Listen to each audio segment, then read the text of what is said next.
Quero hoje prestar uma homenagem e requerer a inserção em ato de voto de pesar pelo falecimento na última quinta-feira, 20 de novembro, do advogado e ex-ministro da Justiça Márcio Tomás Bastos, aos 79 anos, bem como a apresentação de condolências à sua mulher Maria Leonor de Castro Bastos, à filha Marcela Bastos e aos netos. Quero, primeiramente, senhor presidente, fazer uma retificação, pois na semana passada, ao aqui comentar o artigo da professora Manuela Carneiro da Silva, eu aqui registrei a avaliação do professor Dalmo Dallari, de que achou muito bom o artigo e que os que se diziam ou se dizem proprietários das terras indígenas alegam que receberam essas terras do governo do estado de Mato Grosso. Ocorre, entretanto, que desde o tempo do Império as terras consideradas não ocupadas pertenciam ao governo central e com a proclamação da República passaram a ser parte do patrimônio da União. Assim, as doações de terras feitas pelo estado de Mato Grosso não teriam valor legal. E eu mencionei na conclusão de minha fala que a família do ministro Gilmar Mendes, do Supremo Tribunal Federal, que seria do Mato Grosso do Sul, seria uma ocupadora de terra indígena. E quero aqui registrar que hoje o ministro Gilmar Mendes telefonou-me para informar que esta assertiva não é correta, não é verdadeira, que a sua família não tem terras indígenas ocupadas, que ele, inclusive, segundo a sua afirmação, tem uma relação muito positiva e amistosa com os índios e que ele é do Mato Grosso, a sua família do Mato Grosso, mas que sempre teve uma relação positiva e amiga em relação aos índios. Eu disse a ele que eu faria este registro aqui e, inclusive, informei ao professor Dalmo Dallari que iria fazer esta retificação. Mas eu quero aqui prestar a homenagem justa ao Dr. Márcio Tomás Bastos, que nasceu em Cruzeiro, no interior de São Paulo. Estudou em escolas públicas, foi aprovado no vestibular para a Faculdade de Direito do Largo de São Francisco. Gostava de contar que foi estimulada a carreira por um júri de crime passional que assistiu escondido em Cruzeiro aos 11 anos, até que o juiz o mandasse sair. Formou-se em 1958 e foi aprender a advogar em sua cidade natal. Primeiro como assistente de um rábula e depois no escritório que montou na casa do pai. Em 1978, foi secretário-geral da Ordem dos Advogados do Brasil, em São Paulo. Entre os anos de 1983 e 85, presidiu a entidade. Neste período, foi ligado ao movimento Pelas Diretas Já, que reivindicava o voto direto para a presidência da República.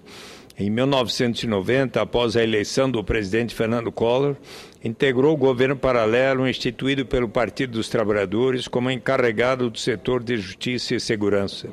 Em 1992, participou ao lado do jurista Evandro Lins e Silva da redação da petição que resultou no impeachment do presidente Collor, ou no seu afastamento. Foi fundador do movimento Ação pela Cidadania, juntamente com Severo Gomes, Jair Meneghelli e Dom Luciano Mendes de Almeida.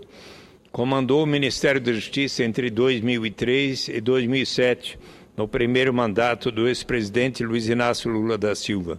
Mesmo depois de deixar o Ministério, continuou em evidência ao atuar em casos de grande repercussão nacional.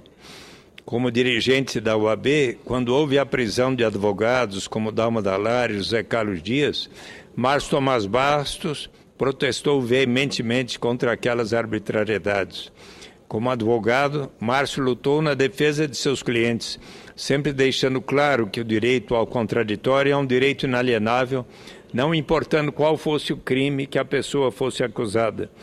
Não era favorável à defesa de que a justiça criminal deveria ser cruel e que o criminoso deveria ser punido com penas severas, pois não acreditava que esse tipo de punição regenerasse o criminoso. Márcio Tomás Bastos foi um entusiasta da ampliação das chamadas penas alternativas, penas restritivas de direito. Dizia ele que o único que sentava do lado do réu e o tratava com respeito e dignidade era o advogado criminalista.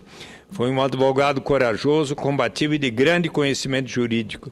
A tudo isso, junto o fato de Tomás Bastos ter sido um homem simples e uma afável pessoa no trato pessoal. Em todas as circunstâncias que com ele dialoguei, ele foi uma pessoa que considero um extraordinário exemplo. Uma nota oficial, a presidenta Dilma Rousseff lamentou a morte do amigo. Rendemos hoje as nossas homenagens a um grande brasileiro. O país perdeu um grande homem, o direito brasileiro perdeu um renomado advogado e eu perdi um grande amigo. Márcio Tomás Bastos era um defensor intransigente do direito de defesa e considerava o exercício da advocacia um pilar da sociedade livre. Como ministro da Justiça, foi responsável por avanços institucionais como a reestruturação que ampliou a autonomia da Polícia Federal, a aprovação da emenda constitucional de reforma do Poder Judiciário e o Estatuto do Desarmamento. Quem teve o privilégio de conviver com ele, como eu tive, conheceu também um amigo espirituoso de caráter e lealdade ímpares. O ex-presidente Luiz Inácio Lula da Silva apresentou a seguinte nota sobre a morte do ex-ministro. O Brasil perde hoje não apenas um de seus melhores advogados criminalistas, mas um dos homens que mais lutou pela democracia e pelo Estado de Direito em nosso país. Em particular, nós perdemos um amigo, Márcio Tomás Bastos, foi um corajoso defensor da lei e um advogado apaixonado pela ideia de um Brasil melhor. Foi um homem raro que muito contribuiu para mudar a história do país. Sua atuação como ministro foi fundamental para o combate ao crime e a garantia do cumprimento da lei. Compartilhamos esse sentimento de perda com a sua esposa Maria Leonor de Castro Bastos, sua família, amigos e tantos admiradores que teve ao longo de sua vida. A OAB decretou luto oficial de 7 dias e divulgou a mensagem com profundo pesar e consternação que o Conselho Federal da OAB comunica o falecimento de seu ex-presidente Márcio Tomás Bastos. Ele será sempre inspiração para a defesa do Estado de Direito, dos valores constitucionais e dos fundamentos de uma sociedade civilizada. Um brasileiro exemplar, advogado correto, jurista de escola, homem de família, um amigo e conselheiro.